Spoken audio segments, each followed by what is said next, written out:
Hi guys!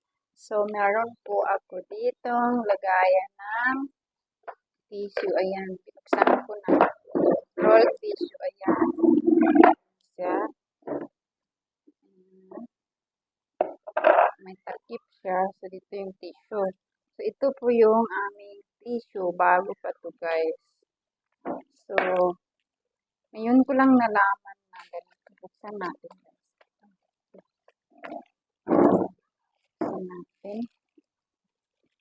So, dati, ganyan ko lang siya. Ganyan.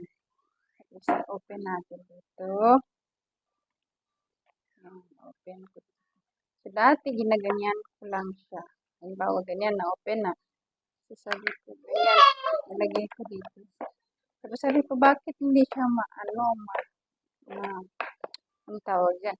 Mahila, ganyan. Kasi, ayaw. Mahila man, pero parang mahirap. Tapos, iganyan ko naman siya. Tapos, mas lalong hindi siya mahirap.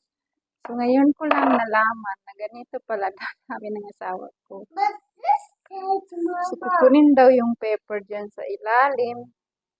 Tapos, dito siya. Halimbawa, sandali lang. Kasi wala akong nasira yung aking stand. So, tanggalin ko muna ito.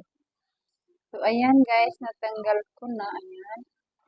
Mahirap din tanggalin kasi naka-glue siya. So, tips and tricks to guys. So, bago ko lang nalaman guys, hindi sa ignorante, pero ang nakasanayan ko kasi yung tissue na square. So, nailagay dito. At saka ito, sa bathroom or washroom ko lang, tinalagay yung mga ganitong tissue. So, dito sa Pakistan, madalas mo ito makikita sa ganitong mga lagayan. So, ayan, natanggal na. Tinanggal ko na yan. Yung iba nagagamit pa to guys. So, ganito yung gawin nyo guys, para madali daw kunin sa ganito. So, kunin yung isa dyan. Yan.